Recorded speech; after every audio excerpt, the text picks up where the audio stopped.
Welcome to Operation Divine Reading. Luke chapter 23. Then the whole multitude of them arose and led him to Pilate, and they began to accuse him, saying, "We found this fellow perverting the nation, and forbidding to pay taxes to Caesar, saying that he himself is Christ the King." Then Pilate asked him, saying, "Are you the king of the Jews?" He answered him and said, "It is as you say." So Pilate said to the chief priest and the crowd, "I find no fault in this man." But they were the more fierce, saying, "He stirs up the people, teaching throughout all Judea, beginning from Galilee to this place." When Pilate heard of Galilee, he asked if the man were a Galilean, and as soon as he knew that he belonged to Herod's jurisdiction, he sent him to Herod, who was also in Jerusalem at the time. Now when Herod saw Jesus, he was exceedingly glad, for he had desired for a long time to see him, because he had heard many things about him, and he hoped to see some miracle done by him. Then he questioned him with many words, but he answered him nothing. And the chief priests and scribes stood and vehemently accused him. Then Herod, with his men of war, treated him with contempt and mocked him, arrayed him in a gorgeous robe, and sent him back to Pilate. That very day Pilate and Herod became friends with each other, for previously they had been at enmity with each other. Then Pilate, when he had called together the chief priests, the rulers, and the people, said to them, "You have brought this man to me, as one who misleads the people. And indeed, having examined him in your presence, I have found no fault in this man concerning those things of which you accuse him. No, neither did Herod, for I sent you back to him. And indeed, nothing deserving of death has been done by him. I will therefore chastise him and release him." For it was necessary for him to release one to them at the feast. And they all cried out at once, saying, "Away with this man, and release to us Barabbas," who had been thrown into prison for a certain rebellion made in the city, and for murder. Pilate, therefore, wishing to release Jesus, again called out to them. But they shouted, saying, "Crucify him! Crucify him!" Then he said to them the third time, "Why? What evil has he done? I have found no reason for death in him. I will therefore chastise him and let him go." But they were insistent, demanding with loud voices that he be crucified. And the voices of these men and of the chief priests prevailed. So Pilate gave sentence that it should be as they requested.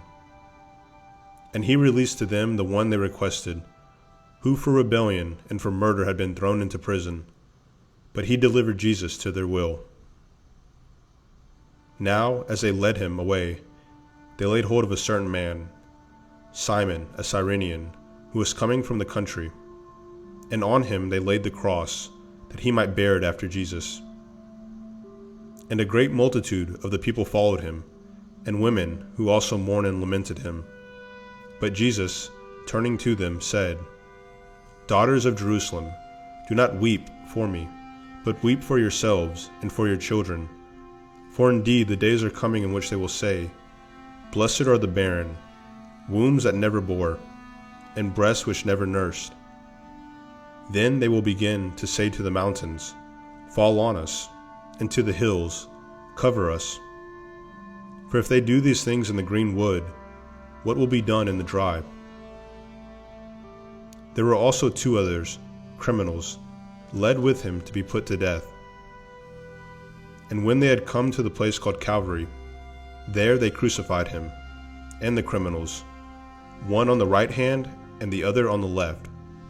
Then Jesus said, "Father, forgive them, for they do not know what they do." And they divided his garments and cast lots, and the people stood looking on. But even the rulers with them sneered, saying, "He saved others. Let him save himself if he is the Christ, the chosen of God." The soldiers also mocked him, coming and offering him sour wine, and saying, "If you are the king of the Jews, save yourself." And an inscription also was written over him in letters of Greek, Latin, and Hebrew. "This is the King of the Jews." Then one of the criminals who were hanged blasphemed him, saying, "If you are the Christ, save yourself and us." But the other, answering, rebuked him, saying, "Do you not even fear God, seeing you are under the same condemnation? And we indeed justly, for we receive the due reward of our deeds, but this man has done nothing wrong."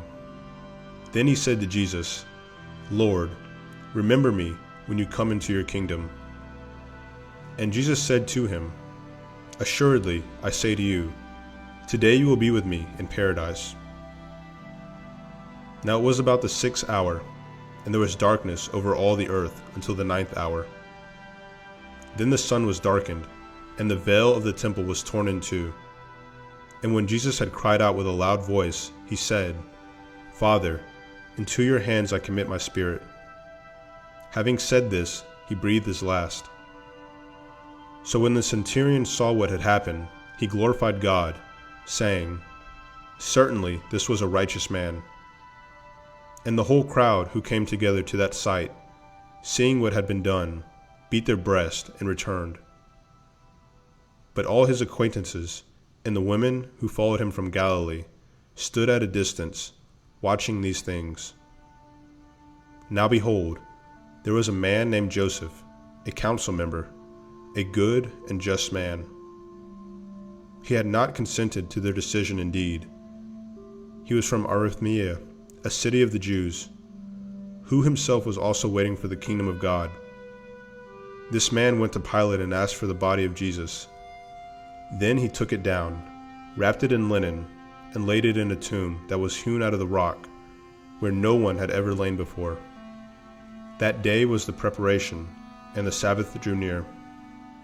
And the women who had come with him from Galilee followed after, and they observed the tomb and how his body was laid. Then they returned and prepared spices and fragrant oils, and they rested on the Sabbath according to the commandment.